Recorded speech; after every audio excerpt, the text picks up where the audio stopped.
การเปิดงานพบปะตั้งค่ายเยาวชนธันวาทั่วประเทศครั้งที่ 6 ที่นครหลวงจันทร์เป็นเจ้าภาพภายใต้หัวข้อเยาวชนยุคใหม่ใส่ใจสิ่งแวดล้อมสีเขียว ส่งเสริมยุทธศาสตร์การศึกษานำไส้วิทยาศาสตร์และเทคโนโลยีสู่ความทันสมัยพิธีเปิดงานพบปะตั้งค่ายเยาวชนธันวาทั่วประเทศครั้งที่ 6 ที่นครหลวงจันทร์เป็นเจ้าภาพได้จัดขึ้นในวันที่ 10 พฤศจิกายน 2025 ที่สนามกีฬาแห่งชาติหลัก 16 เมืองไซธานีนครหลวงจันทร์โดยการเข้าร่วมของทานทองสฤทธิ์มังโนเมฆรัฐมนตรีกระทรวงศึกษาธิการและกีฬามีทานอัศพังทองศรีพันดรเจ้าของนครหลวงจันทร์และทานทองลีศรีสุฤทธิ์เลขาคณะบริหารงานศูนย์กลางสาวหนุ่มประชาชนปฏิบัติลาวพร้อมด้วยบรรดาเลขาห้องเลขาคณะบริหารงานสาวหนุ่ม 17 แขวงทั่วประเทศน้องๆที่เป็นตัวแทนให้อนุชนเยาวชนสาวหนุ่มทั่วประเทศและภาคส่วนเกี่ยวข้องเข้าร่วมในพิธีทานหุ่มแพงศรีสมบัติเลขาคณะบริหารงานสาวหนุ่มนครหลวงจันทร์ได้ให้ฮู้ว่าการสวนสนามเข้าพิธีครั้งนี้มีทั้งหมด29ก้อนด้วยกันและบรรดากิจกรรมแข่งขันประกอบมีแข่งขันตีกลองดุริยางค์8ตัวซ้อนแข่งขันแต้มรูปแข่งขันการนำเสนอภายใต้หัวข้อการต้านและสกัดกั้นสิ่งเสพติดการปกปักรักษาสิ่งแวดล้อมการขับขี่ปลอดภัยถึงท้องถนนการนำใช้เครื่องมือเทคโนโลยีและการนำใช้ปัญญาประดิษฐ์หรือ AI ขบวนแห่พาเหรดจากหอพิพิธภัณฑ์ประธานไก่สอนพรหมวิหารไปตามเส้นทางหลวงไปหาจุดตั้งค่ายสนามกีฬาแห่งชาติหลัก 16 สำหรับกิจกรรมแลกเปลี่ยนประกอบมี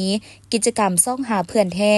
ฟ้อนรวมหมู่ห้องเพลงเดียวห้องรวมหมู่กีฬาและทัศนศึกษาอนุสรณ์สถานประธานไก่สอนพรหมวิหารอนุสรณ์สถานประธานสุภานุวงศ์ทัดหลวงประตูไซเขตเศรษฐกิจพิเศษไซเศรษฐาและสถานที่อื่นๆจากนั้นท่านอัศพังทองศรีพันดรก็ได้มีคำเห็นว่างานตั้งค่ายเยาวชนในครั้งนี้เป็นการหวนคืนหมุนเสื้อความรับรู้ขององค์การจัดตั้งเยาวชนธันวาแม่นองค์การจัดตั้งหนึ่งของพรรคเป็นองค์การจัดตั้งสูงสุดของเด็กน้อยเหล้าบรรดาเผ่าแห่งสปปลาวซึ่งมีหน้าที่เต้าโฮมความสามัคคีเอาหลานน้อยเยาวชนอนุชนนับแต่อายุ9ปี54ปีในทั่วประเทศโดยมีผู้เข้าร่วมทั้งหมด 2,000 กว่าคน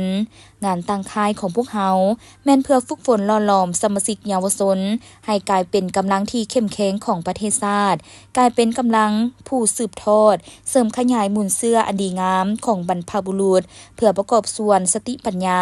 เหื่อแห้งของตนเข้าในภารกิจปกปักรักษาสร้างสรรค์พัฒนาให้กลายเป็นลูกหักหลานแพงของพ่อแม่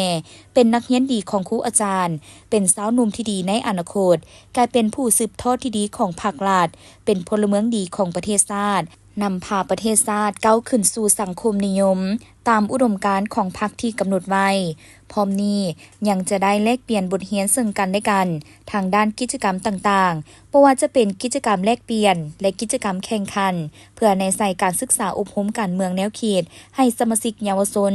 ให้กลายเป็นลูกที่ดีของพ่อแม่เป็นพลเมืองที่ดีของชาติเป็นผู้สืบทอดที่ดีของพรรคเป็นผู้ปกปักรักษาและสร้างสรรค์พัฒนาประเทศชาติเข้าในการจัดตั้งปฏิบัติมติ11ก้าวสู่มติ12ของพรรคประชาชนปฏิวัติลาวก็คือมติกองประชุมใหญ่ครั้งที่9ของศูนย์กลางสาวหนุ่มประชาชนปฏิวัติลาวและแผนพัฒนาเศรษฐกิจครั้งที่11ของนครหลวงจันทร์ให้ปรากฏผลเป็นจริงนอกนี้ยังได้รับฟังการโอ้ล้มจากการนำนครหลวงจันทร์การนำจากศูนย์กลางสาวหนุ่มประชาชนปฏิวัติลาวการนำจากกระทรวงศึกษาธิการและกีฬา